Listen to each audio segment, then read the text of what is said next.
Gusto raw makausap ng pamunuan ng Tau Gamma Phi Fraternity ang pamilya ng hazing victim na si Julio Servando, gayon din ang mga pamilya ng mga suspect sa hazing. Gusto raw nila ng mapayapang pagresolba sa kaso at ng hustisya para kay Servando. Balitang hatid ni Haji Rieta.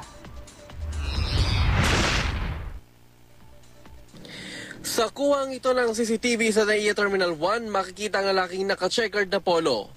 Ang naturang lalaki ay kinilalang si John Kevin Navoa, isa sa mga suspect sa hazing na ikinamatay ng College of St. Benilde student na si Julio Servando. Kinumpirma ng Bureau of Immigration na nakalabas na ng bansa si Navoa pero tumanggi nitong ibigay ang travel details. Ayon kay Bureau of Immigration Commissioner Siegfried Mison, nakalabas na ng bansa si Navoa dahil wala pa namang inilabas na hold departure ang korte laban sa kanya. Isa si Navoa sa mga pinangalanan mismo ng ikalawang suspect na sumuko sa NBI. Ang pagtatanong sa kanya ng NBI, eksklusibong nakunan ng GMA News.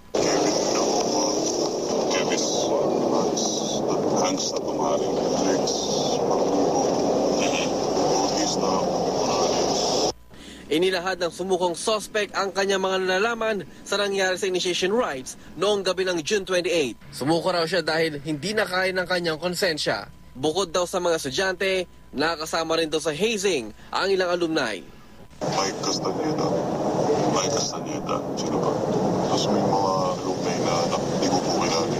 Mark Ramos. Ang suspect naman na sumuko noong Martes, isinailalim na sa provisional coverage ng Witness Protection Program, ayon kay Justice Secretary Laila De Lima. Ang ama ni Servando, labis pa rin ang pagdadalamhati sa sinapit na anak. I talk to him every day, every hour. I tell him,